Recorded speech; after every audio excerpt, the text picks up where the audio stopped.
Good morning! May lulutuin pala kami ni Pau Pau. At ayan nga't nakita nyo na, charot. Sangang himala at napakaaga nga namin nagising ngayon. Bumili muna nga kami ng itlog at wala na pala kaming itlog. Balik nga namin ni Pau Pau ay nagsimula na nga kami agad magluto. Una nga, nagmash nga lang kami na itong mga saging. At nung okay na nga, nagdagdag na nga din ako ng 2 perasong itlog. Pinatakan na nga din namin ng kaunting vanilla extra. Optional lang naman yun, pwede din wala. Nag-add na nga din kami ng 2 tablespoon ng oil. At halu-haluin lang ng mabuti. Siya daw ang maghahalo, sabi ni Pau Pau. Kaya ayan.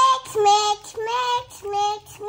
O, diba? Napakaingay naman magluto nito ni Pau Pau. Charot. Sunod nga naming nilagay ay yung pancake mix. Yes, pancake mix po yung nilagay ko para ready na agad. Yun nga lang din pati ang available dito sa bahay namin. Nag-add na din pala kami ng kaunting asin at saka 1 kutsarang asukal. Haluin nga lang ulit hanggang sa mag-combine nga lahat. Nung okay na nga, ay nag-add na nga din kami ng 1/2 cup ng milk. Ang ginamit namin na gatas ni Pau Pau ay fresh milk. Sabi ko nga kay Pau Pau, ako na nga maghahalo, kaya lang hindi nga pumapayag. Ayaw na ayaw nga magpatulong at inaalis nga yung kamay ko. At dapat ganyan pala yung kalalabasan nga ng mixture natin. Sunod naman namin ginawa ni Pau Pau ay nag-grease nga ng molder. Ang ginamit nga lang namin dyan ay mantika. Dapat lalagyan ko yan ng baking paper, kaya lang wala na pala kami dito sa bahay. Sana lang talaga wag nga magdikitan nga ito sa ilalim. Alikada lalagyan, naglagay ako ng 2 cups na mixture. Saktong-sakto nga lang dito sa 2 lalagyan ko yung amin nagawa. Para naman sa toppings, meron kami dito iba't ibang nuts. At para doon naman sa isa, gusto kasi ni Pau Pau ay chocolate chips. Kada bibigay ko nga ay isinusubo naman itong batang to. Hindi pa nga kumakain siya ng kanin. Ayun, at nauna na nga agad yung chocolate. Sabi ko, tulungan niya na ako maglagay, pero kada kuha niya, diretso agad sa bibig. Lagot na naman tayo neto kay daddy mo pag napanood to. Charot. Kaya dapat talaga hindi sinasali tong si Pau Pau sa mga luto-luto eh. Wala pala akong oven, kaya ang ginamit ko lang ay ito nga malaking kaldero. Kaya pinainit ko na nga ng 15 minutes bago nga simulang mag-bake. Lulutuin ko nga lang yan sa mahinang apoy. Halos 30 minutes ko nga din siya lulutuin nga dyan sa kaldero. After 30 minutes nga, nag-check nga ako gamit nga yung toothpick. Tinusok ko nga lang at kapag lumabas nga siya na malinis na, ay okay na nga at luto na. Hinango ko na nga din at pinalamig nga muna. At nung medyo malamig na, tinanggal ko na nga din dito sa hulmahan. Alay, tinusok-tusok ko nga lang yung side. At buti na nga lang din talaga ay hindi nga siya nagdikitan sa ilalim. Tuwan-tuwa nga ako dyan at talagang hindi ko nga nasunog itong niluto ko. Tingnan mo naman, sobrang perfect. Charot. Ang lambot-lambot pa. Pag ganito talaga nakaka-perfect ako halos sa aking mga niluluto, ay talaga naman tuwan-tuwa ako. Feeling ko naman talaga ako napakagaling na. Charot. Yung ko nga lang to trinay na gawin. Nga sa mga una ko na bake ay mga pang low carb ngayon. Wait ko nga doon ay almond flour o kaya naman coconut flour. Kaya naman hindi nga ganito ka-moist yung mga nagagawa ko dati. Ang dami kasi naming hinog na lakatan na nabili ni Mod. Nangihinaya nga ako at napakatagal na nga din nun pati sa rep. Napakamahal pa naman nga ngayon ng saging. At pancake nga lang talaga yung gagawin namin ni Pau Pau. Naisipan ko na nga lang din gawing banana bread. At tingnan mo naman, okay naman yung nagawa ko. Mahilig din pati si Mod sa mga tinapay, kaya okay na din to na nagawa nga din kami. Naku friend, try nyo na din gawin to. Napakadali lang. At kahit nga wala akong oven, tinamot nakagawa naman din ako ng tinapay. Para-paraan na lang talaga basta may gusto kang gawin. At dahil wala pa nga si Mod, ito na lang ang kapatid ko yung pinatikim ko. Kagigising nga lang yan at pinilit ko na nga lang din talagang tikman niya. Sarap daw naman, lasang banana bread. Char. Pero promise masarap, nakailang kain din siya niyan. Paano friends, yun lang muna sa isang araw ulit. Thank you for watching. Bye!